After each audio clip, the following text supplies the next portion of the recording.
acompaña para este momento el sociólogo Juan Miguel Pérez.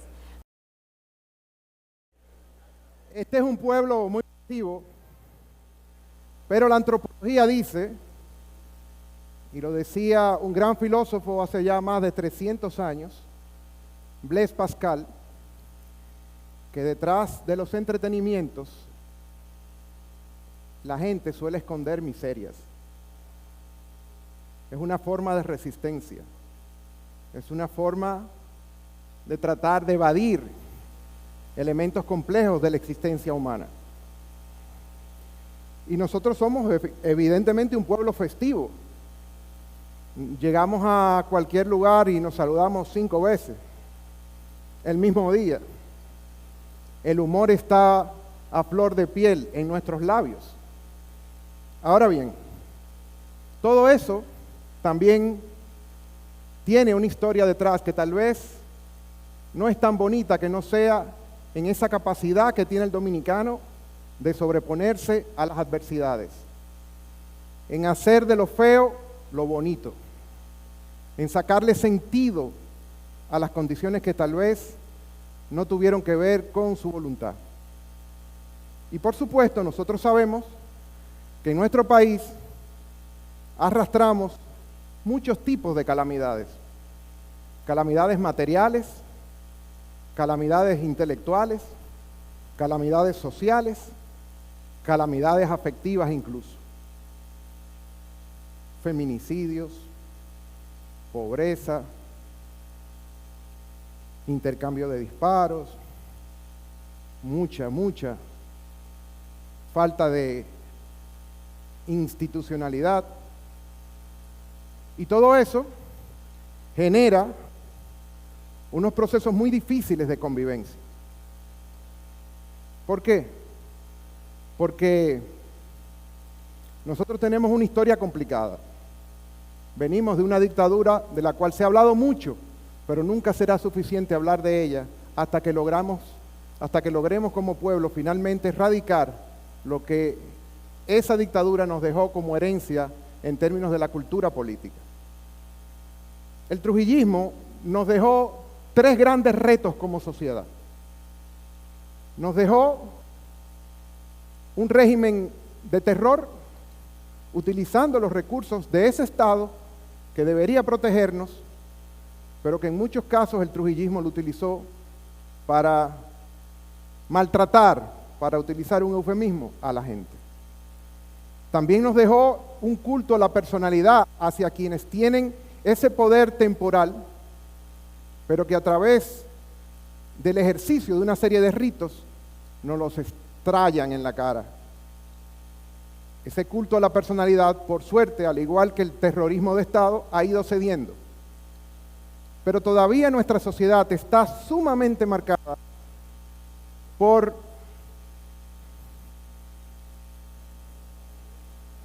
una historia.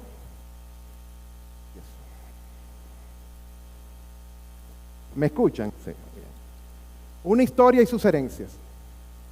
Esa historia de este tercer factor que nos dejó el trujillismo y que el pueblo dominicano ha luchado de manera constante a lo largo de estas décadas para tratar de deshacerse de él, es la concentración de poder. La concentración de poder económica. Esto era todo de los Trujillos. Y luego quedó en manos de unas pocas manos, en detrimento de la gente, del pueblo, del demos, de lo que hace el gobierno, de los comunes, de todos. Y por eso Juan Bosch decía en su campaña en las primeras elecciones libres en nuestro país después de la dictadura, República Dominicana es de todos los dominicanos, no de un grupito de dominicanos. Esa gran concentración de poder que se manifiesta a nivel del poder económico, del poder político, incluso del poder ciudadano. Sabemos en nuestro país las leyes no se aplican de igual manera a si tú vienes de Guaricano o vienes de Piantini, si estás en Guaricano o estás en Piantini. Todos esos elementos van generando un proceso de desigualdad muy grande. y desde la sociología, la desigualdad es el principal reto para la convivencia de la gente pacíficamente. ¿Por qué?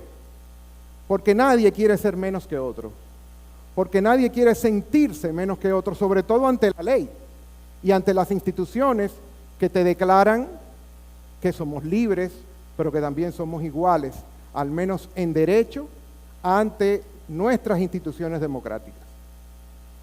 Entonces, esa desigualdad genera un gran sentimiento de injusticia en la gente que lo vive incluso de manera inconsciente, porque es cuando, por ejemplo, tú tienes mucha hambre y de repente ves pasar a alguien que tiene tanta comida que incluso tiene para botar.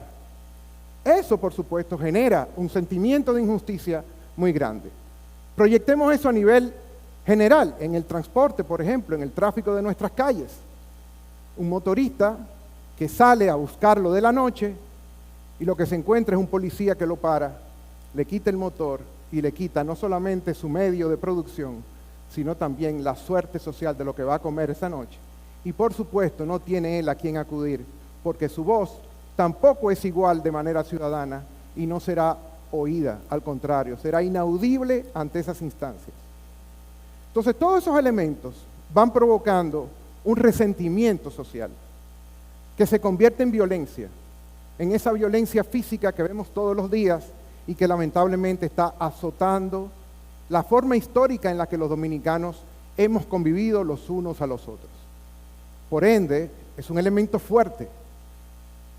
Esa concentración de poder que se transforma en desigualdad, que se transforma en sentimiento de injusticia, que se transforma en resentimiento social y que finalmente pasa a la violencia.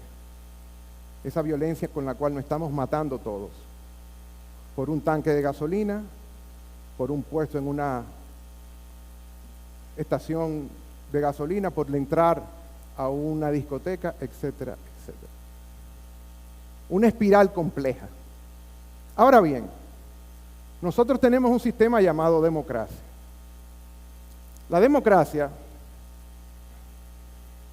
hay que concebirla en sociedades como las nuestras, más que como una propuesta, como una respuesta. La democracia siempre será respuesta a las calamidades. La democracia será siempre el elemento de saber dónde están las necesidades más fundamentales, jerarquizar los problemas, darle razón humana a la organización social y al uso de los recursos públicos. Ese uso de los recursos públicos, por mucho tiempo, fue fuente de inconformidad, de protesta, muchas veces de desidia. La gente decía, yo no voy a participar en política, yo no creo en nadie, etc.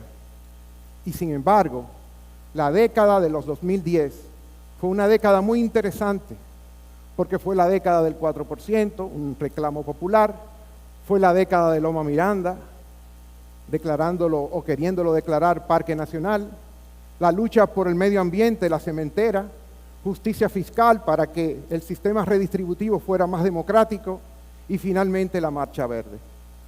Una marcha inédita porque logró concitar de todos los tipos de poblaciones movimientos no partidistas cívicos que se movilizaron.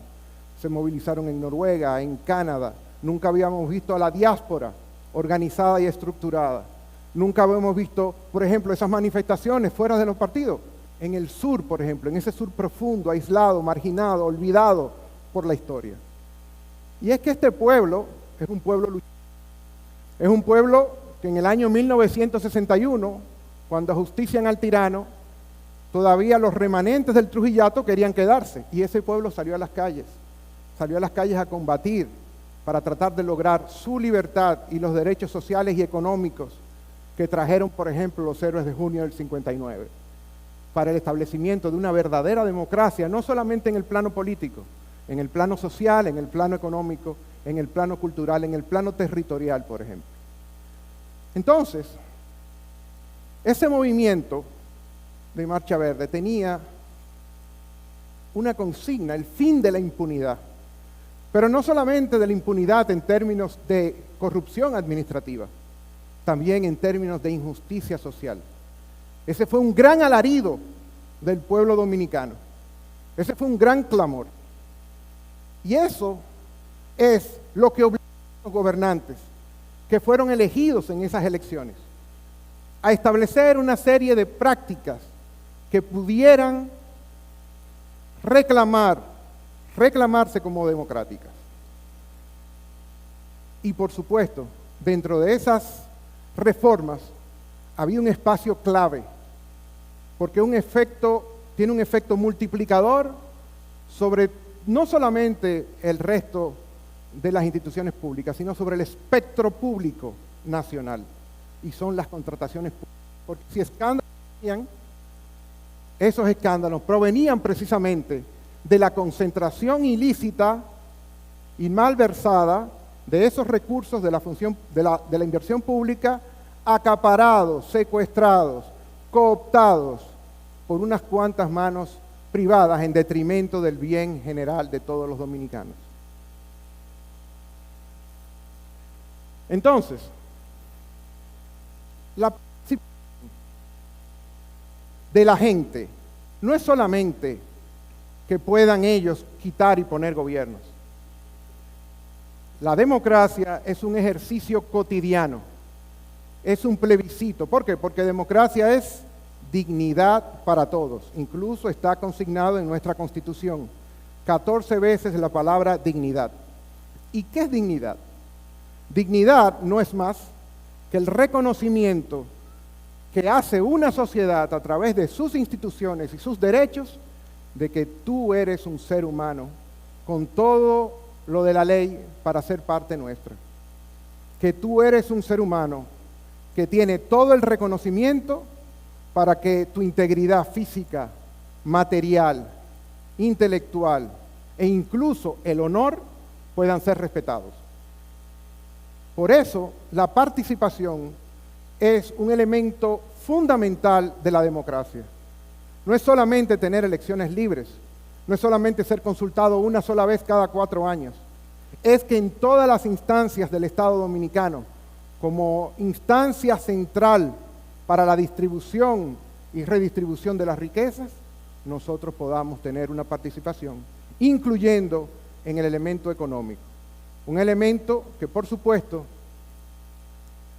es un elemento que ha tenido un gran desempeño, sin duda alguna.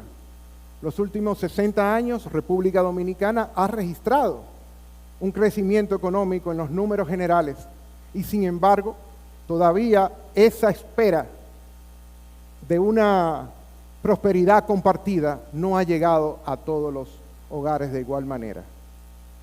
Y precisamente la democracia, como decía anteriormente, es ese correctivo que busca precisamente tener un ejercicio de equidad, a cada quien según sus necesidades y a cada quien lo que pueda aportar según sus posibilidades. Tenemos para eso un magnífico artículo en la Constitución que es un poquito mi Padre Nuestro y que yo quise compartir hoy con ustedes. Es el artículo 39 de la Constitución, que para mí debería ser el 3, el 4 o el 5. Ese artículo, llamado del derecho a la igualdad, reza que la República, esa instancia abstracta en la que nos vemos todos, nos encontramos y nos reconocemos, esa que ampara los ideales de nuestros padres fundadores, de nuestros héroes, de nuestros ancestros. Esa República condena todo privilegio y situación que tienda a quebrantar la igualdad de las dominicanas y los dominicanos. Ese es un mandato para todas las instituciones de este país, para la escuela dominicana, para la salud pública, para las pensiones, para los CAIPI, para todo ejercicio en el cual se implique un ejercicio, una práctica de ciudadanía. Y finalmente, porque el tiempo es corto, los mercados públicos. Dentro de ese ejercicio de la República condena todo privilegio o instancia que pueda quebrantar el derecho de igualdad de los dominicanos, tienen que entrar en acción la fuerza pública. Una fuerza, por supuesto, razonada, pero una fuerza, antes que ser legal, tenga el peso moral de lo común, es decir, la ética, que es la procuración de justicia a partir del bien común. Esa legitimidad democrática es lo que le da paso a la legalidad que hoy podemos reivindicar en ese artículo 39 de la Constitución, y también hoy podemos reivindicar en esta nueva ley de contrataciones públicas que incorpora dentro de su parque jurídico una serie de sensibilidades que hacía mucho tiempo eran necesarias introducir en una sociedad tan desigual como la nuestra. Porque una sociedad que aparentemente aplique la misma ley a personajes, actores, instancias que son desiguales, ya no es autoridad, sino autoritaria. Porque hacerse ciego, sordo e insensible a esas desigualdades va a caer precisamente en la ley del más fuerte. Y esta nueva ley es precisamente lo que busca, es proteger, y el Estado, señoras y señores, el Estado en su concepción moderna fue creada por Thomas Hobbes en un célebre tratado llamado Leviatán, que decía: el Estado moderno lo que trata es de crear una figura más fuerte que nadie para que pueda esa fuerza proteger al más débil, y no haya fuerza más fuerte que el Estado que pueda abusar del más vulnerable. Entonces, como ustedes ven, estamos volviendo a las raíces de por qué se creó un Estado. Pero además, tenemos un Estado que no es liberal, es un Estado social. Es decir, es un Estado que no solamente deja que la gente haga, sino que acompaña para que las cosas funcionen de acuerdo a esos preceptos democráticos que le da igualdad de oportunidades a la gente. En esta nueva ley, ustedes por supuesto tienen la protección o la participación privilegiada, lo que se llama en el derecho la discriminación positiva, de poblaciones históricamente desfavorecidas. Las mujeres, por supuesto el tamaño de una empresa, las MIPYME, las microempresas, esos mercados de proximidad, esos mercados que además toman en cuenta criterios muy importantes, como son, por ejemplo, el medio ambiente. Ayer, el director general, por ejemplo, estaba junto al ministro de Trabajo, emitiendo una circular para que dentro de las contrataciones públicas, el criterio fundamental de respeto a los derechos del trabajo y de los trabajadores puedan ser respetados. Y nosotros sabemos cómo esos derechos suelen brillar por su ausencia en nuestro país en pleno siglo XXI. El derecho de asociación, el derecho gremial, el derecho de participación de los trabajadores en las utilidades generadas por la empresa. Eso es una transformación increíble. Y para eso tenemos el 32% del presupuesto que cae en manos nuestras. Es decir, en manos de ustedes, que no solamente son técnicos de las áreas de contrataciones. Ustedes ejercen un rol fundamental para este país.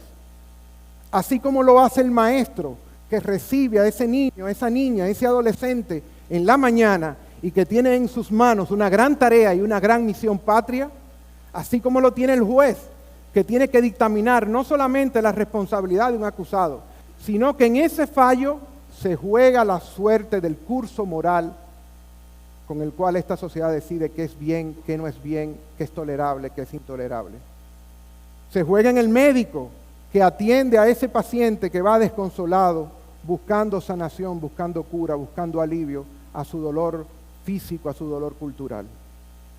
Y ustedes son esos soldados de la República que tienen en sus manos no solamente una transacción técnica, no solamente un trámite burocrático, ustedes tienen en sus manos la posibilidad de corregir injusticias sociales. Así que yo les dejo aquí con estas palabras, agradeciéndole por supuesto su atención para que pueda este país seguir siendo alegre, para que pueda este país seguir siendo pacífico, para que pueda este país seguir viviendo mejor cada día. Así que muchas gracias.